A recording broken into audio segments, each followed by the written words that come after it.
কিয়ামতের ময়দান ভয়ঙ্কর এক ময়দান, আজব এক ময়দান, কঠিন এক ময়দান।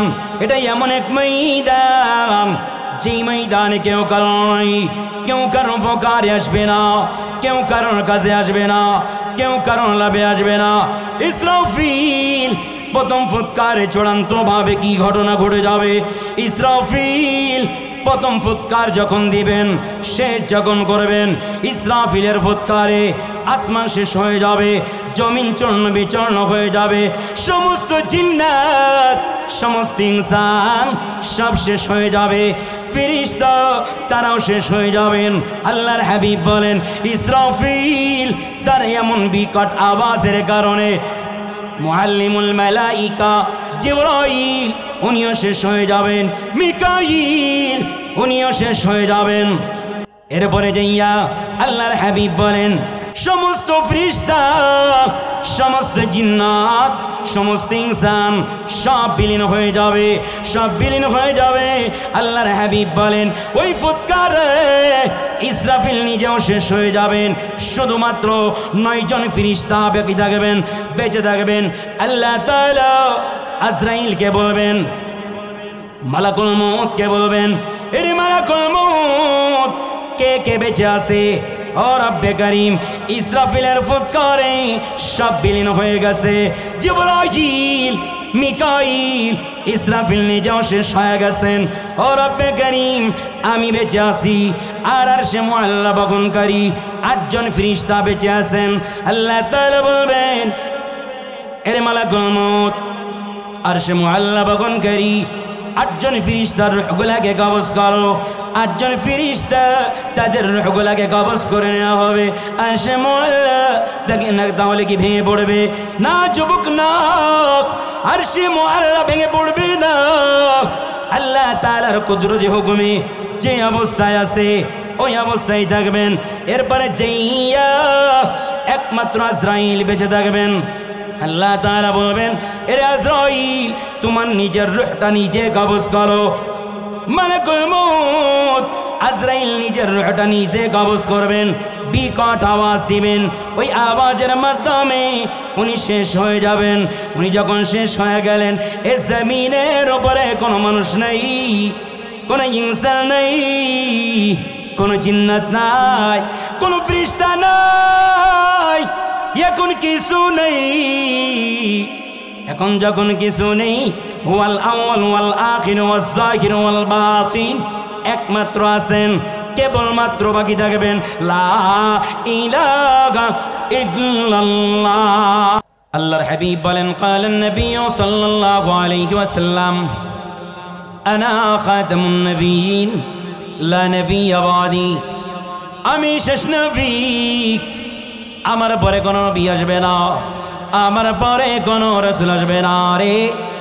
এজন্য কালামে হাকিমের উপরে আল্লাহ বলেন মা কানা মুহাম্মাদুন আবা আহাদিম মির রিজালিকুম ওয়ালাকিন রাসূলুল্লাহ ওয়া খাতামান নবিয়্যিন। রব্বে করিম নিজেই ঘোষণা করেন হে আমার বান্দারা, আমার হাবিবুল্লাহ উনি খাতামুন নবিয়্যিন, ওনার পরে আর কোনো নবী নেই, ওনার পরে কোনো রাসূল আসবে না। সরদার দো আলম বলেন এই আমার সাহাবায়ে কেরাম, আমি সরদার দো আলম দুনিয়ার ভিতরে যে পদার্পণ করলাম রে, এটা হলো সর্বপ্রথম কিয়ামতের আলামত। সর্বপ্রথম আলামত আল্লাহর নবী যে দুনিয়ায় পদার্পণ করেছেন, এইটা হলো সর্বপ্রথম আলামত। ছোট ছোট অসংখ্য অগণিত আলামত সরদারে দো আলম বর্ণনা করেন। এই আমার সাহাবায়ে কেরাম ওয়াল আমানাতু মাগরামা, মানুষ আমানতের মালকে ভক্ষণ করবে, নিজের মাল মনে করে ভক্ষণ করবে। বর্তমান জামানায় দেখা যায় সমাজের প্রতিনিধি যারা আছে রে, তাদের কাছে সম্পদ, জনগণের সম্পদ আমানত স্বরূপ যখন দেয়া হয়, এই জনগণের সম্পদ গুলা যারা এই জমিনের ভিতরে সমাজের দায়িত্বে নিমজ্জিত আছেন, জনগণের মালগুলা আমানতের হেফাজত না কইরা তারা নিজেরা ভক্ষণ করে। অন্য হাদিসে সরদারে দো আলম নবী বলেন, এই আমার সাহাবায়ে কেরাম, কিয়ামত ওই সময় বোঝে নিও, বেশি সময় আর বাকি নয় রে। সমাজে উলামায়ে কেরামের মূল্য থাকবে না, আলেমদেরকে মানুষ মূল্যায়ন করবে না, ইমামদেরকে মানুষ মূল্যায়ন করবে না রে। পক্ষান্তরে দেখা যাবে যাদের নীতি নৈতিকতা নষ্ট হয়ে গেছে, নীতি নৈতিকতা যাদের নষ্ট হয়ে গেছে, তারা দেখবা তাদেরকে মানুষ মূল্যায়ন করবে ভয়ের কারণে। যাদের নৈতিকতার পদস্খলন ঘটেছে তারা সম্মানের চেয়ারে আদিষ্ট হবে। সমাজের ভিতরে দেখবেন কোন আলেম যদি নির্বাচনের জন্য মানুষের দ্বারে যায়, ইসলামের পক্ষে যখন সমর্থনটা চায়, জনগণ বলতে থাকে, আপনি হুজুর মানুষ, এই কামে আসছেন কেন? ঠিক দুই একজন বলেন কেন, সবাই জোরে বলেন না কেন, ঠিক না?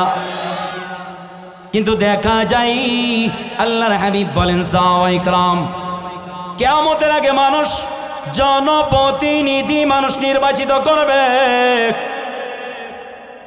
যেই মানুষটা আমানতদার, যেই মানুষটা দিনদার, তাকে মানুষ নির্বাচিত করবে না। যাদের নীতি নৈতিকতা নষ্ট হয়ে গেছে তাদের কাছে মানুষগুলো অনিরাপদ। যেই ব্যক্তি দেখবা মানুষের সম্পদ নষ্ট করে,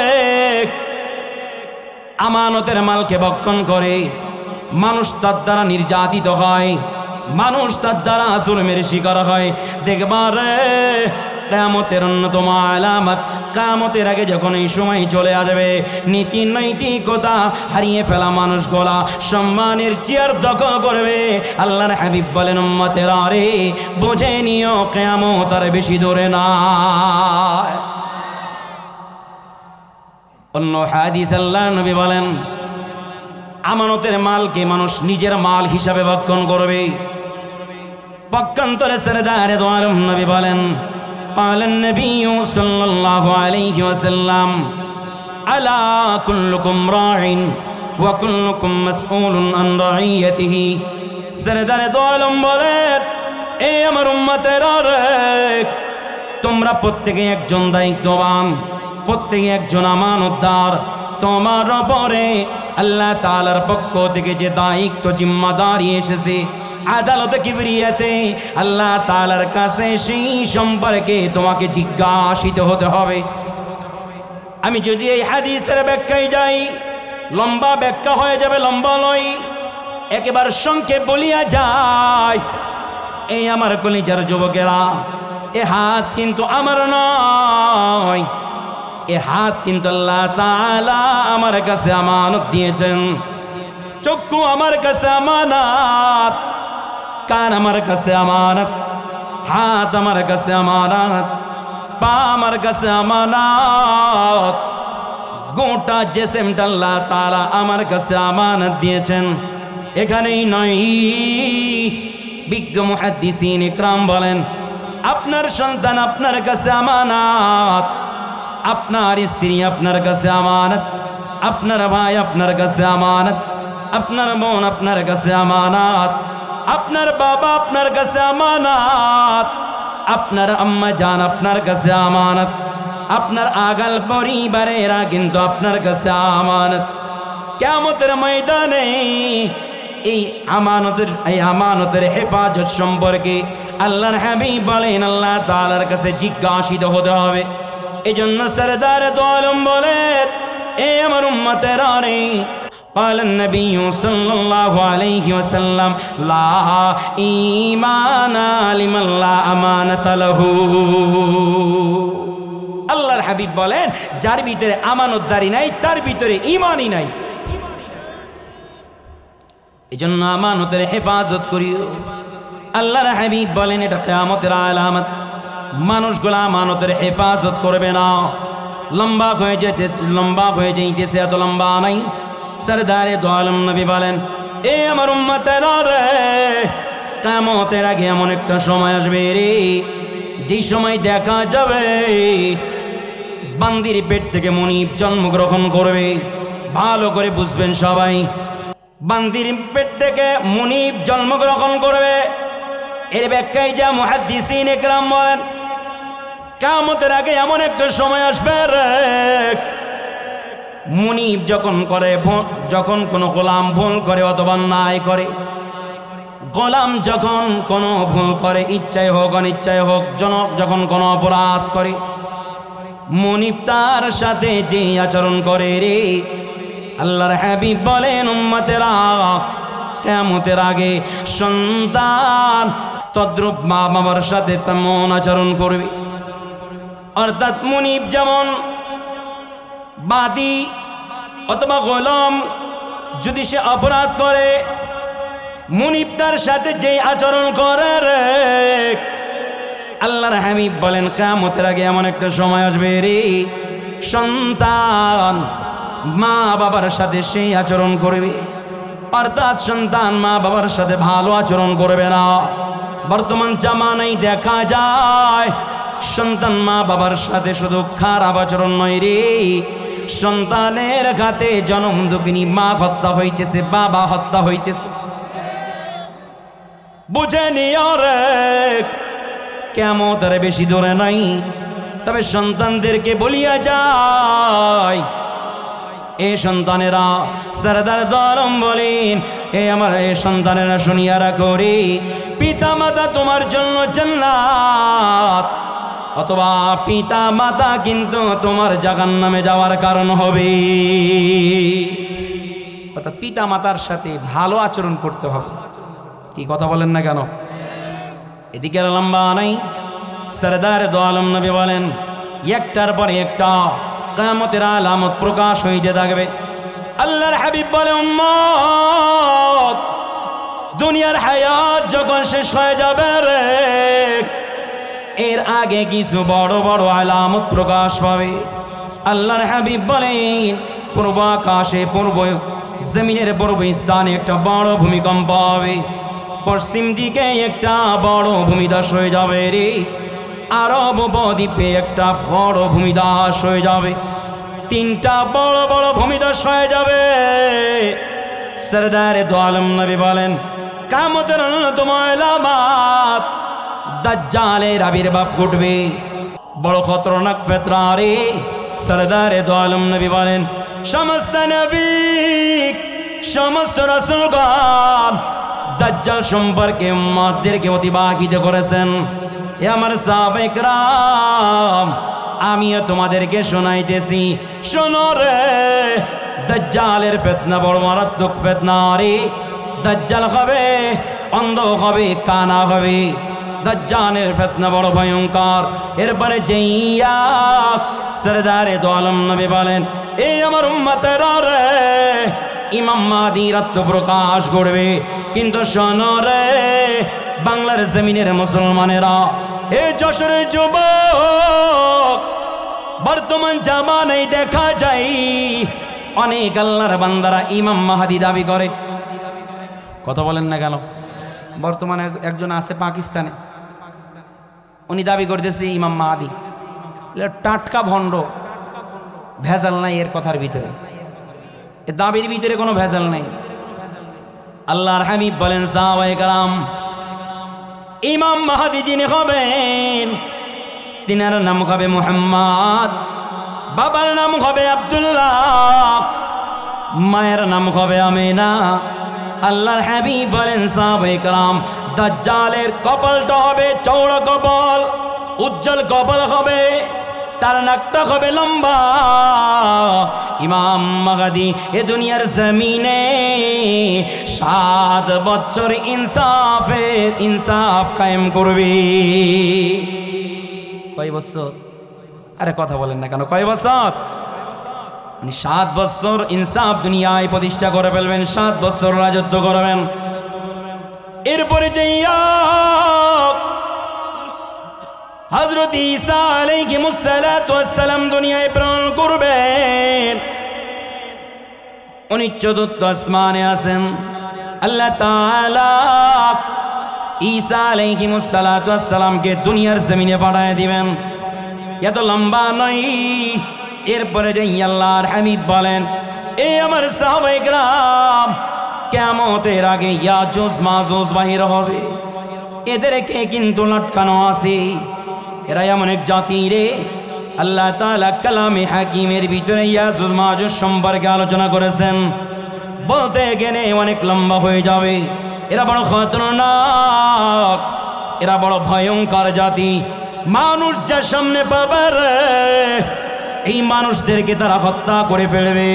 দুনিয়ার খাল বিল নদী নালা সমুদ্রের পানি যখন পান করতে থাকবে, আল্লাহর হাবিব বলেন উম্মতেরা রে, ইয়াজুজ মাজুজ তারা যখন এই খাল বিলের পানি পান করতে থাকবে, দুনিয়ার খাল বিল নদী নালার পানি শুকায় যাবে। এরা ভয়ঙ্কর এক জাতি। সরদার দলম বলেন এরপরে যাইয়া দাব্বাতুল আরদ, চতুষ্পদ একটা প্রাণী বাহির হবে, মানুষের সাথে কথা বলবে। এই দাব্বাতুল আরদ নামক এই প্রাণীটা, সরদার দলম বলেন এরপরে যাইয়া আর মাত্র 2-3টা আলামত বাকি থাকবে। আল্লাহর হাবিব বলেন কিয়ামতের আগে একদিন যাইয়া দুনিয়া সৃষ্টির পর থেকে কিয়ামত পর্যন্ত মালিকের নিজাম বড় সুন্দর নিজাম রে। প্রতিদিন পূর্ব আকাশ থেকে সূর্য উদয় হয়, পশ্চিম আকাশে সূর্য অস্ত যায়।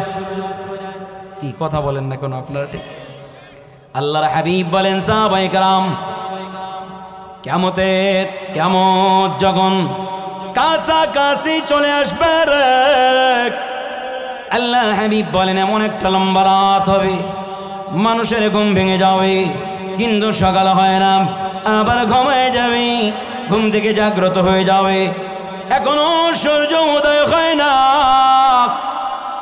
আল্লাহর হাবিব বলেন মানুষগুলা কাজ কাম করতে থাকবে, আবার ঘুমায় যাবে, ঘুম থেকে উঠে দেখবে এখনো রাত্র শেষ হয় না। আল্লাহর হাবিব বলেন অনেক লম্বা রাত হবে রে, এক পর্যায়ে যখন রাত শেষ হয়ে যাবে রে, আল্লাহর হাবিব বলেন এই লম্বা রাত্র শেষ হয়ে যাবার পর ওই দিনকে, শুধুমাত্র ওই দিন নির্দিষ্ট এই সূর্যটা পূর্ব আকাশ থেকে উদয় হবে না, পশ্চিম আকাশ থেকে সূর্য উদয় হয়ে যাবে। আল্লাহর হাবিব বলেন সাহাবায়ে কেরাম, পশ্চিম আকাশ থেকে যখন সূর্য উদয় হয়ে যাবে রে, আল্লাহর হাবিব বলেন সাহাবায়ে কেরাম, এই পশ্চিম আকাশ থেকে সূর্য উদয় হয়ে যাওয়ার সাথে সাথে তওবার দরওয়াজা বন্ধ হয়ে যাবে। এই পশ্চিম আকাশে যখন সূর্য উদয় হয়ে যাবে, আল্লাহর হাবিব বলেন মানুষগুলা বেদিশা পাগল হয়ে যাবে রে,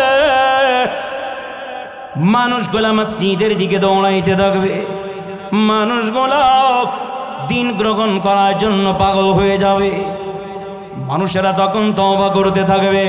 আল্লাহর হাবিব বলেন পশ্চিম আকাশে যখন সূর্য উদয় হয়ে যাবে রে, ওই সময় বান্দা তওবা করলে আর তওবা আল্লাহ তাআলার দরবারে কবুল হবে না। অন্য হাদিস আল্লাহর নবী বলেন এরে আমার উম্মত, আল্লাহ তাআলা একটা তওবার দরওয়াজা বানিয়েছেন, পশ্চিম আকাশে তওবার দরওয়াজা বানিয়েছেন। আল্লাহর হাবিব বলেন এই তওবার দরওয়াজাটার প্রশস্ত কেমন?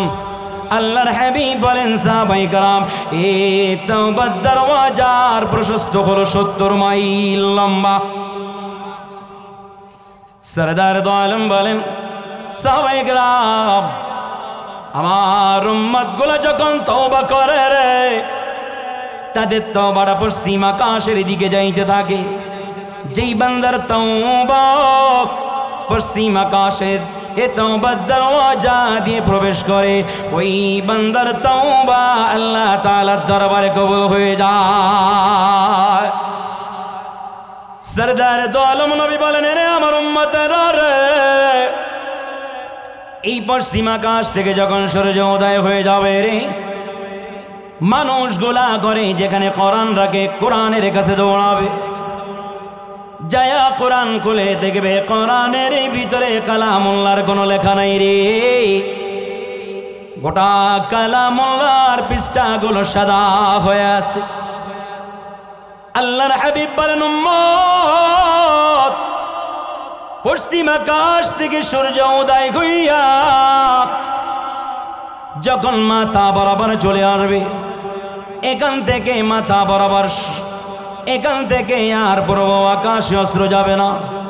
আল্লাহর হাবিব বলেন মাঝ বরাবর থেকে আবার বিগত দিনের নেই, পূর্বের নেই, পশ্চিম আকাশে অস্ত্র চলে যাবে। এরপরে যাইয়া বিগত দিনের নাই, কিয়ামত পর্যন্ত সূর্যটা পূর্ব আকাশ থেকে উদয় হবে, পশ্চিম আকাশে অস্ত্র যাবে।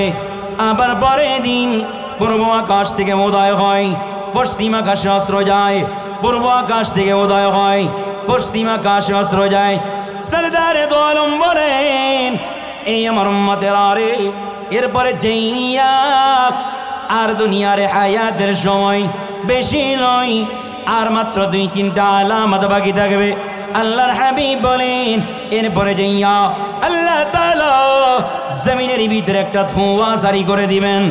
এই ধোঁয়াই সমস্ত মানুষদেরকে আচ্ছাদিত করবে, মুমিনদেরকে আচ্ছাদিত করবে, নাফরমানদেরকেও এ ধোঁয়া গ্রাস করে নিবে। আল্লাহর হাবিব বলেন এই ধোঁয়ার কারণে মুমিনেরা অসুস্থ হয়ে যাবে, মুমিনেরা হালকা পাতলা ঠান্ডা কাশি অনুভব করবে, হালকা শরীর গরম হয়ে যাবে, তাদের শরীরের ভিতরে হালকা জ্বর উঠে যাবে।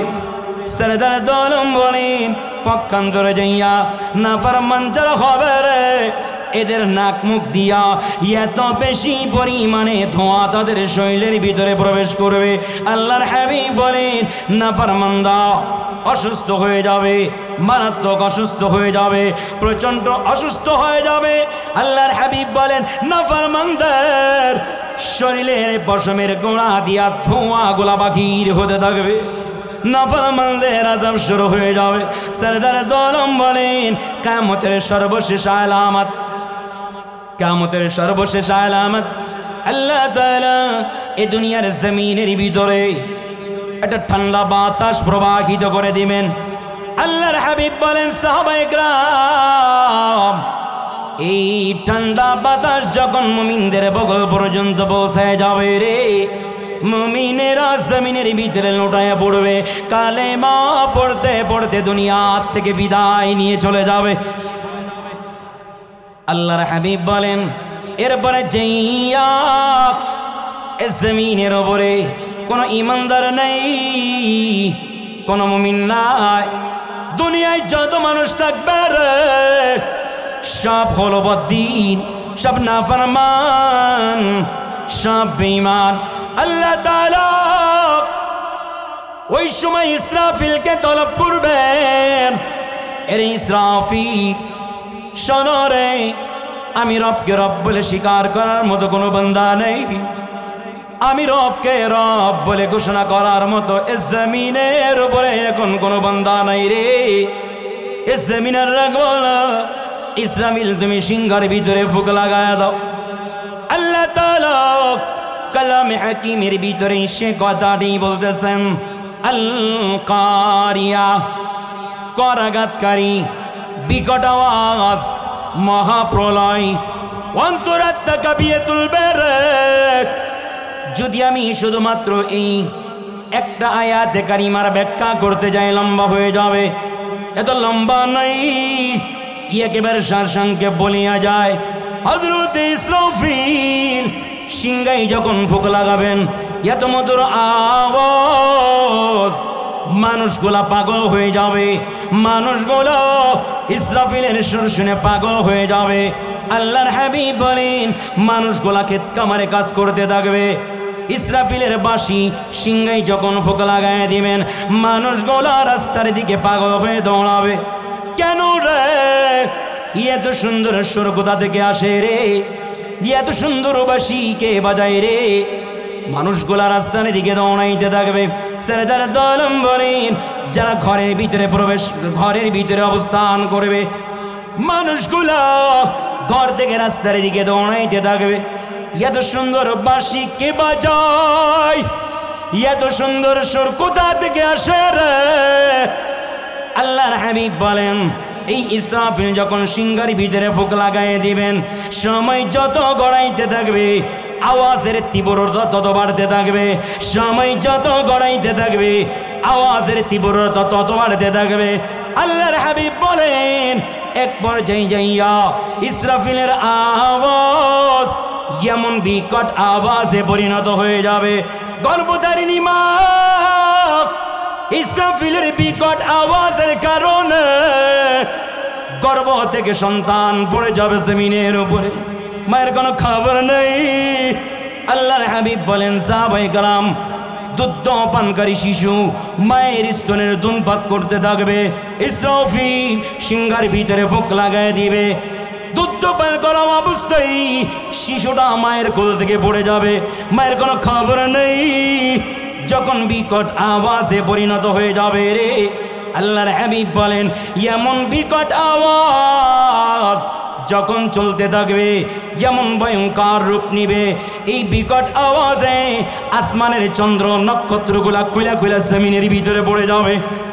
पगाड़े फाड़े जाएंगे जमीन पर जलजला होगा, पगाड़े फाड़े जाएंगे जमीन पर जलजला होगा, मोहम्मद तख्तों पर होगा अदालत पर खुदा होगा, मोहम्मद तख्तों पर होगा अदालत पर खुदा होगा। ইসরাফিলের আওয়াজ এমন বিকট আওয়াজে পরিণত হয়ে যাবে। আল্লাহর হাবিব বলেন আল্লাহ তাআলা সাতটা আসমান বানাইলেন, ইসরাফিলের আওয়াজ এমন বিকট আওয়াজে এমন বিকট আওয়াজ পরিণত হয়ে যাবে, সাতটা আসমান চূর্ণ বিচূর্ণ হয়ে যাবে। এই যুবক শোনো রে, আল্লাহ তাআলা জমিনটারে বানাইলেন, কেমনে বানাইলেন? পানি ঢেউয়ের বাড়িতে বাড়িতে ফানা সৃষ্টি হয়ে যায়, ফানা জমা হইতে হইতে ওখান থেকে মাটি সৃষ্টি হয়ে যায়। আল্লাহ তাআলা জমিনটারে বানাইলেন, পানির উপরে বানাইলেন, পানির উপরে বানাবার পর পানির ঢেউয়ের বাড়িতে বাড়িতে জমিন নড়াচড়া করে। জমিন যদি এভাবে লড়তে চড়তে থাকে রে, আশরাফুল মাখলুকাত বসবাস করতে পারবে না। এই জন্য রব্বে কারীম বলেন ওয়াল জিবালা আওতাদা, আমি আল্লাহ তাআলা পাহাড়ে বানাইলাম, এমনি এমনি বানাই নেই। এ আমার কলিজার যুবকেরা দিল লাগায় শোনো রে, প্রতি বছর হাজার হাজার টাকা খরচ কইরা হিমসড়ি পাহাড় দেখতে যাও, নীলগিরি পাহাড় দেখতে যাও, সাজেক ভ্যালি দেখতে যাও, বান্দরবন পাহাড় দেখতে যাও। আল্লাহ তাআলা সুন্দর সুন্দর দৃষ্টিনন্দন পাহাড়গুলা যে বানাইলেন, শুধুমাত্র চক্ষু শীতলতার জন্য বানাই নেই। রব্বে করিম বলেন ওয়াল জিবালা আওতাদা, বান্দারে আমি আল্লাহ তাআলা পাহাড়ে বানাইলাম, পেরেকশনও বানাইলাম, পেরেকশনও বানায়া আমি আল্লাহ তাআলা জমিনের উপরে মেরে দিলাম, তো জমিনটা স্থির হয়ে গেল। বলেন না আল্লাহু আকবার। তবে ইসরাফিল যখন সিংহায় ফুঁক লাগায় দিবে রে, আল্লাহ পাক রব্বুল আলামিন বলেন আল কারিয়া, মহা প্রলয়, বিকট আওয়াজ মানুষের অন্তরাত্মা কাঁপিয়ে তুলবে। ইসরাফিল সময় যত গড়াইতে থাকবে রে, আওয়াজের তীব্রতা তত বাড়তে থাকবে। আল্লাহর হাবিব বলেন ইসরাফিলের বিকট আওয়াজের কারণে এক পর্যায়ে যে পাহাড়গুলো তার জায়গা ছাড়িয়ে দিবে, এরপরে যাইয়া পাহাড়গুলো হাঁটতে আরম্ভ করে দিবে। আস্তে আস্তে পাহাড়গুলো আরো গতি রেঞ্জ বেড়ে যাবে। মুহাদ্দিসি মুফাসসিরিন ইকরাম এই আয়াতের ব্যাখ্যায় যে লেখেন, এক পর্যায়ে পাহাড়গুলো দৌড়াইতে থাকবে রে, একটা পাহাড় আরেকটা পাহাড়ের সাথে যাইয়া যখন জোরে ধাক্কা লেগে যাবে, আল্লাহ তাআলা বলেন ওয়াতাকুনুল জিবালু কাল ইগনিল মানফুশ, এই পাহাড়গুলা সব তোলার মতো উঠতে থাকবে, তোলার মতো উঠতে থাকবে। এ আমার যুবক ভাই মুরব্বী বাপজানেরা, পর্দার আলের আম্মা জানেরা, ইসরাফিল উনি নিজেও বেখবর কিয়ামত কখন হবে উনি নিজেও জানেন না। কারণ সরদারে দো আলম মেরাজ যখন গমন করেছিলেন, মেরাজ যখন গমন করেছিলেন, বিভিন্ন আসমানে যাইয়া বিভিন্ন নবী এবং ফেরেশতাদের সাথে সাক্ষাৎ হয়েছিল। এক আসমানে যাইয়া হযরত জিবরাইল পরিচয় করায় দেন, ইয়া রাসূলুল্লাহ, যার পরিচয় ইতিপূর্বে আপনাকে দিয়েছি। তাকায় দেখল সিংহায় মুখ লাগায় বসে আছেন। উনি সেই ইসরাফিল।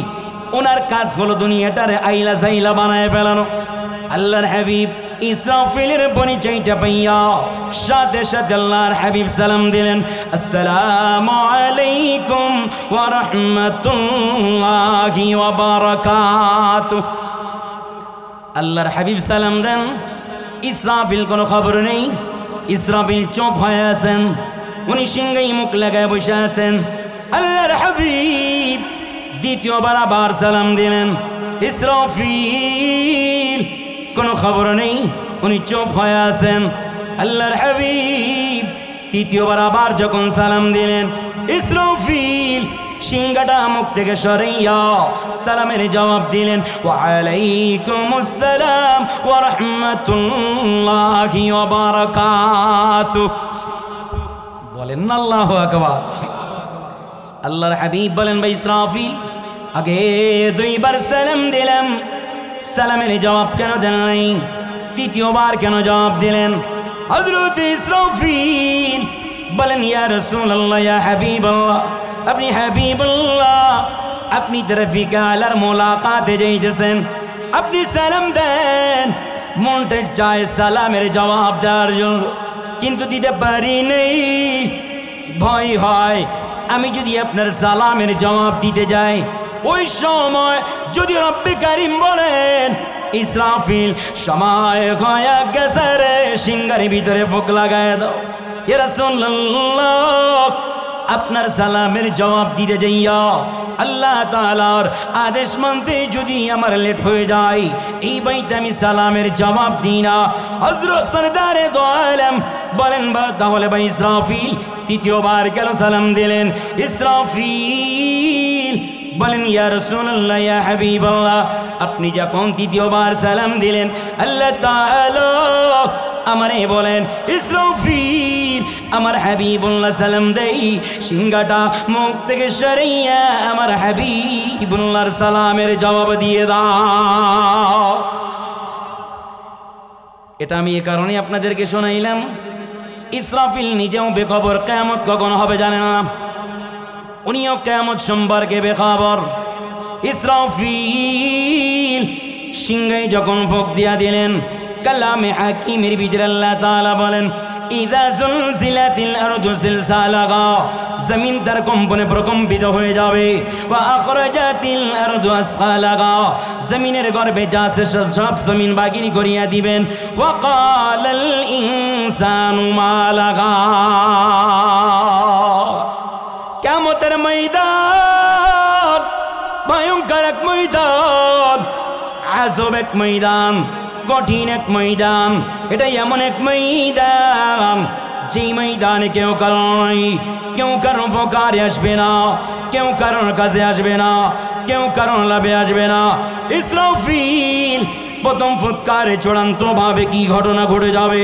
ইসরাফিল প্রথম ফুৎকার যখন দিবেন, শেষ যখন করবেন, ইসরাফিলের ফুৎকারে আসমান শেষ হয়ে যাবে, জমিন চূর্ণ বিচূর্ণ হয়ে যাবে, সমস্ত জিন্নাত, সমস্ত ইনসান সব শেষ হয়ে যাবে, ফেরেশতা তারাও শেষ হয়ে যাবেন। আল্লাহর হাবিব বলেন, ইসরাফিল তার এমন বিকট আওয়াজের কারণে মুআল্লিমুল মালাইকা জিবরাইল উনিও শেষ হয়ে যাবেন, মিকাইল উনিও শেষ হয়ে যাবেন। এরপরে যাইয়া আল্লাহর হাবিব বলেন, সমস্ত ফেরেশতা, সমস্ত জিন্নাত, সমস্ত ইনসান সব বিলীন হয়ে যাবে, সব বিলীন হয়ে যাবে। আল্লাহর হাবিব বলেন, ওই ফুৎকারে ইসরাফিল নিজেও শেষ হয়ে যাবেন, শুধুমাত্র 9 জন ফেরেশতা বাকি থাকবেন, বেঁচে থাকবেন। আল্লাহ তাআলা আজরাইলকে বলবেন, মালাকুল মউতকে বলবেন, এরে মালাকুল মউত, কে কে বেঁচে আছে? ও রব্বে করিম, ইসরাফিলের ফুৎকারে সব বিলীন হয়ে গেছে। জিবরাইল মিকাইল ইসরাফিল নিজেও শেষ হয়ে গেছেন। ও রব্বে করিম, আমি বেঁচে আছি, আর আরশে মুআল্লা বহনকারী 8 জন ফেরেশতা বেঁচে আছেন। আল্লাহ তাআলা বলবেন, এরে মালাকুল মউত, আরশে মুআল্লা বহনকারী 8 জন ফেরেশতার রূহগুলোকে কবজ করো। 8 জন ফেরেশতা তাদের রূহগুলোকে কবজ করে নেওয়া হবে। আরশে মুআল্লা তাহলে কি ভেঙে পড়বে? না যুবক না, আরশে মুআল্লা ভেঙে পড়বে না। আল্লাহ তাআলার কুদরতি হুকুমে যে অবস্থায় আছে ওই অবস্থায় থাকবেন। এরপরে যাইয়া একমাত্র আজরাইল বেঁচে থাকবেন। আল্লাহ তাআলা বলবেন, এরে আজরাইল, তোমার নিজের রূহটা নিজে কবজ করো। মালাকুল মউত আজরাইল নিজের রূহটা নিজে কবজ করবেন। বিকট আওয়াজ দিবেন, ওই আওয়াজের মাধ্যমে উনি শেষ হয়ে যাবেন। উনি যখন শেষ হয়ে গেলেন, এই জমিনের উপরে কোনো মানুষ নেই, কোনো ইনসান নেই, কোনো জিন্নাত নাই, কোনো ফেরেশতা নাই, এখন কিছু নেই। এখন যখন কিছু নেই, ওয়াল আউয়াল ওয়াল আখির ওয়াজ যাহির ওয়াল বাতিন, একমাত্র আছেন, কেবলমাত্র বাকি থাকবেন লা ইলাহা ইল্লাল্লাহ। আর জবান করলেন না কে? আমার রব্বে করিম আছেন, আর কেউ নেই। একেবারে সারসংক্ষেপ বলিয়া যায়, আল্লাহর হাবিব বলেন আল্লাহ তাআলা এরপরে যাইয়া ইসরাফিলের রূহটা তার ভিতরে দিয়ে দিবেন। আল্লাহ তাআলা ইসরাফিলকে বলবেন, আরে ইসরাফিল, দ্বিতীয়বার আর একবার সিংহার ভিতরে ফুঁক লাগায় দাও।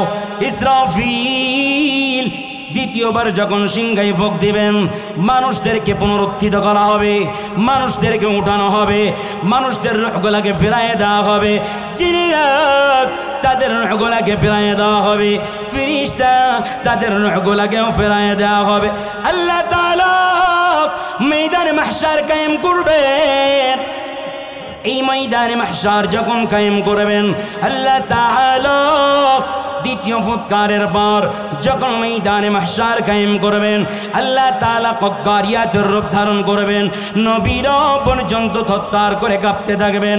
এখানেই নয়, আল্লাহর হাবিব বলেন, হযরতে জিবরাইল, হযরতে মিকাইল, হযরতে ইসরাফিল, সমস্ত ফেরেশতা সবাই একই একটা আওয়াজ দিবেন, রব্বি সাল্লিম সাল্লিম, রব্বি সাল্লিম সাল্লিম। ও রব আমারে শান্তি দাও, ও রব আমারে শান্তি দাও, ও রব আমারে মুক্তি দাও। কিতাবের ভিতরে উল্লেখ করা হয়, আদি পিতা ইয়া নফসি ইয়া নফসি, নো পয়গম্বর ইয়া নফসি ইয়া নফসি, লুত পয়গম্বর ইয়া নফসি ইয়া নফসি, হারুন পয়গম্বর ইয়া নফসি ইয়া নফসি, মুসা কালিমুল্লাহ ইয়া নফসি ইয়া নফসি, ঈসা রূহুল্লাহ ইয়া নফসি ইয়া নফসি। সমস্ত নবী, সমস্ত রাসূলগণ সবাই নফসি নফসি করবে, সবাই নফসি নফসি করবে। তবে যুবক শোনো রে, অন্য হাদিস আল্লাহর নবী বলেন, সর্বপ্রথম যখন আমাকে রওজা থেকে বাহির করা হবে রে, আমি হাবিবুল্লাহ ওই সময় রওজা থেকে কেমনে বাহির হব?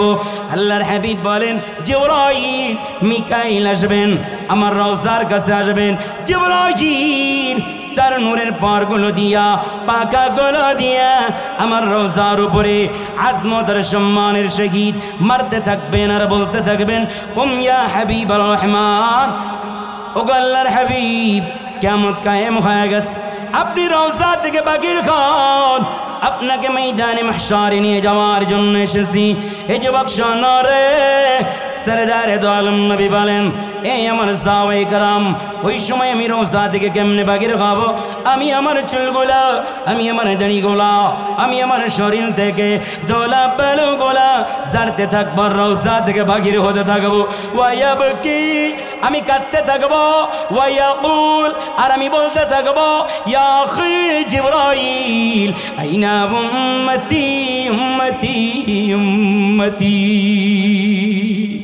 এরে ভাই জিবরাইল, বলো না আমার উম্মত কোথায়, বলো না আমার উম্মত কোথায়?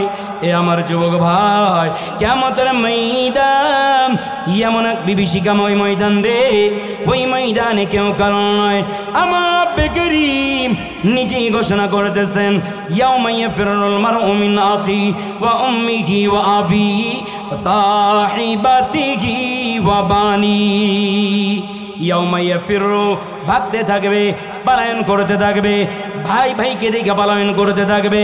ভাই ভাইয়ের কোনো পরিচয় নেই, মা সন্তানের পরিচয় নেই, বাবা সন্তানের পরিচয় নেই, সন্তান বাবার পরিচয় দিবে না, বন্ধু বন্ধুর পরিচয় নাই, কেউ কারো নেই, কেউ কারোর উপকারে আসবে না, কেউ কারোর কাছে আসবে না, কেউ কারোর লাভে আসবে না, কেউ কারোর নাই।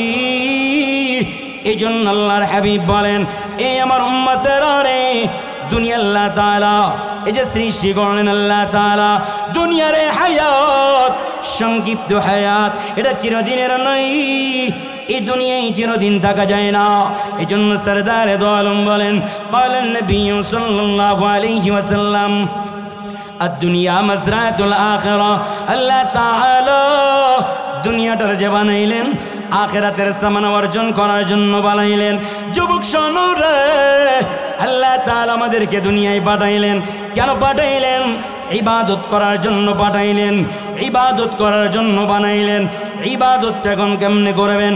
আল্লাহ তাআলা বলেন, আল্লাযী খালাকাল মাউতা ওয়াল হায়াতা লিয়াবলুয়াকুম আইয়ুকুম আহসানু আমালা। এ আমার বান্দারা, আহসান আমল করবা, ভালো আমল করবা। আহসান আমল যদি হয়, ভালো আমল যেগুলা হবে রে, আমি আল্লাহ তাআলার দরবারে ভালো আমলগুলা কবুল হয়ে যাবে। এই ভালো আমল কেমনে হয়? যেই আমলগুলা আল্লাহ রাজি খুশির জন্য করা হয়, একমাত্র আল্লাহ তাআলা রিজায়ে মাওলা রব্বে করিমের সন্তুষ্টির জন্য করা হয়, যেই আমলগুলা সাথে সাথে সুন্নাত তরিকায় করা হবে, সুন্নাত তরিকায় যে আমলগুলা হবে রে, ওই আমলগুলা আল্লাহ তাআলার দরবারে কবুল হয়ে যাবে। এই জন্য যুবক, মুরব্বী বাপজানেরা, পর্দার আলেরা, মা বোনেরা, দুনিয়ার হায়াত না জানি কখন শেষ হয়ে যায়, দুনিয়া থেকে না জানি কখন বিদায় হয়ে যাওয়া লাগে। কোনো সিরিয়াল নেই, কিন্তু আশার সিরিয়াল ছিল। বাবাই আসলো, পরদাদাই এসেছিল, পরদাদার পরে দাদাই আসলো, দাদার পরে বাবা আসলো, বাবার পরে আমি আসলাম, আমি বিবাহ করলাম, নাতি পোতার আশা করা যায়, সিরিয়াল মেনটেন করে আসলাম। যাওয়ার কোনো সিরিয়াল নাই, কার কোন সময় হায়াত শেষ হয়ে যাবে। এই দুনিয়ার হায়াতে আমার আপনার আখিরাতের সামান অর্জন করবে। এই দুনিয়ার হায়াত থেকে আপনাকে আমাকে কবরের সামান অর্জন করা লাগবে, মিজানের সামান অর্জন করা লাগবে, বুলসিরাতের সামান অর্জন করা লাগবে। কারণ যুবক শোনো রে, মৃত্যু যখন হয়ে যাবে রে, এই মৃত্যু যখন তোমার আমার হয়ে যাবে, মৃত্যু যখন কারোর বাবার যখন মৃত্যু হয়ে যায়, রাত্রে মৃত্যু হয়ে যায়, এই মৃত্যু হয়ে যাওয়ার পর সন্তান বলতে থাকে, এখন সুন্দর সময়, আমার বাবার ইন্তেকাল হয়ে গেল, রাত বেশি হয়ে যায়, ঘরের ভিতরে ঢুকতে আমার ভয় লাগে, জলদি জলদি করিয়া বাবার লাশটা ঘর থেকে বাহির করো, বারান্দার ভিতরে নিয়ে যাও, উঠানে নিয়ে যাও, আলোর ব্যবস্থা করো, বাতির ব্যবস্থা করো। ঘরে যদি রাখা হয়, আমার ভিতরে আমার ভিতরে ভীতি সঞ্চালন হয়, ভয় কাজ করে। ঘরের ভিতরে বাবার লাশটা রাখিও না, আশেপাশে আত্মীয় স্বজনদেরকে ফোন শুরু হয়ে যাবে, একে রে আমার বাবার ইন্তেকাল হয়ে গেল, তোরা জলদি আয়, সকালবেলা বাবার দাফন করে দেওয়া হবে। আত্মীয় স্বজন আসতে থাকবে, সকাল হয়ে যায়, বাবার লাশটাকে গোসল করানো হয়। অন্য সুলতান আরেকজন কাফনের কাপড় কিনতে যায়, কাপড় কিনে নিয়ে আসা হয়, গোসল শেষ হয়ে যায়, কাফনে যখন আচ্ছাদিত করে ফেলানো হয়, কাফনের ভিতরে যখন বাবার লাশটা ঢোকায় দেওয়া হয়, আর বেশি সময় নেই, আর বেশি সময় বাকি থাকবে না রে। বাবার লাশটা খাটিয়ার ভিতরে উঠায়া সন্তান বাবার লাশটাকে কাঁধের ভিতরে উঠায়া কবরের দিকে রওনা করবে। এ কবরের দিকে রওনা করবে, হাঁটতে হাঁটতে যাইয়া কবরের কাছে পৌঁছে গেল রে। কবরের কাছে পৌঁছে যাবার পর সন্তান বেশি থেকে বেশি হলেও কবরের ভিতরে নেমে যাবে, হাত দুইটা বাড়ায়া বলতে থাকবে, দাও রে আমার বাবার লাশটা আমার হাতে দাও। সন্তান বাবার লাশটা হাতের ভিতরে লইয়া বুকের ভিতরে জড়াইয়া আস্তে আস্তে কবরের ভিতরে যখন সময় দিবে রে, মাথাটা ধইরা যখন কেবলার দিকে ঘোরায় দিবে, এরপরে যাইয়া আর বেশি সময় নেই আল্লাহর। এরপরে যাইয়া যখন কাফনের কাপড়ের বাতগুলো খুলে দেওয়া হবে, এরপরে যাইয়া সন্তান দুই হাতের উপরে ভর করিয়া মাটির উপরে ভর দিয়া একটা লাফ মারিয়া কবরের বাহিরে চলে আসবে। বেশি সময় নেই, কবে বাঁশগুলা দাও রে, বাঁশের চালগুলা দেয়া হবে কবরের উপরে। মাটি আনতে থাকো রে, মাটি জমা হয়ে যাবে কবরের উপরে, মাটি জমা হয়ে যাবে কবর পর্যন্ত। সন্তান যাবে, আত্মীয় স্বজন বন্ধু বান্ধব যাবে রে, বেশি থেকে বেশি হলেও কবর পর্যন্ত। আল্লাহর হাবিব বলেন, এ আমার সাহাবায়ে কেরাম, এ আমার উম্মতেরা রে, কবর বড় ভয়ঙ্কর জায়গা রে। এই কবর হয় কারোর জন্য জান্নাত হবে, অথবা কারোর জন্য জাহান্নামের টুকরা হয়ে যাবে। অন্য হাদিসে যে আল্লাহর হাবিব বলেন, এ আমার উম্মতেরা, এই কবরের আযাব থেকে যদি কেউ নাজাত পেয়ে যায়, আমার যদি কোনো উম্মত কবর থেকে মুক্তি পেয়ে যায়, কবর থেকে যদি নাজাত পেয়ে যায়, কবরের আযাব থেকে যদি নাজাত পায়, আশা করা যায় আল্লাহ তাআলা তাকে মিজানের থেকে আল্লাহ তাআলা তাকে মিজানে পুলসিরাতে ময়দানে মাহশারে আল্লাহ তাআলা তারে নাজাত দিয়া জান্নাত দান করে দিবে। আমি বুঝাইতে চাইলাম, দুনিয়ার এই হায়াতে এত ভালোবাসা, এত মোহাব্বত, গভীর রজনীতে যদি স্ত্রীর পাশে শুয়ে আছেন, ইন্তেকাল যদি হয়ে যায়, আর এই গভীর রজনীতে যদি স্ত্রী টের পেয়ে যায়, স্ত্রী লাফ মারিয়া উঠিয়া ঘর ত্যাগ করবে। কেন রে? কয় আমার ভয় হয়, আমার স্বামীর ইন্তেকাল হয়ে গেছে, রাত্রে তার সাথে থাকতে পারবো না, জলদি জলদি লাশটা ঘর থেকে বাহির করো রে। কেউ কারণ নয়, কেউ কারণ উপকারে আসবে না, কেউ কারণ কাজে আসবে না, কেউ কারণ লাভে আসবে না। এই জন্য যুবক আসো রে, দুনিয়ার সংক্ষিপ্ত হায়াতে আল্লাহ তাআলা আমাদের সবাইকে কবরের সামান অর্জন কইরা, মিজানের সামান অর্জন কইরা, পুলসিরাতের সামান অর্জন কইরা, ময়দানে মাহশারের সামান অর্জন কইরা, প্রত্যেকটা আমল সুন্নাত তরিকায় প্রত্যেকটা আমল সুন্নাত তরিকায় করার আল্লাহ তাআলা মৃত্যুর আগে আমাদের সবাইকে কামেল মুমিন যেন মুসলমান বানায় নাই। সকলে বলেন আমিন। আলহামদুলিল্লাহি রাব্বিল আলামিন, ওয়াসসালাতু ওয়াসসালামু আলা সাইয়্যিদিল আমবিয়াই ওয়াল মুরসালিন ওয়া আলা আলিহি ওয়া সাহবিহি আজমাইন। রব্বানা যালামনা أنفسنا وإن لم تغفر لنا وترحمنا لنكونن من الخاسرين. ربنا آتنا في الدنيا حسنة وفي الآخرة حسنة وقنا عذاب النار. بادشاہ ظلم مرا درگزر مگنگاریم تو آمر زگر تو نے کوکا ریما بدا کر دائیم جرم بے انداز و بے حد کر دائیم صالح حجر بند اسیا گشتائیم آخر از کرد پشیما گشتائیم یا ارحم الراحمین یا ارحم الراحمین یا ارحم الراحمین ও রব্বুল আলামিন।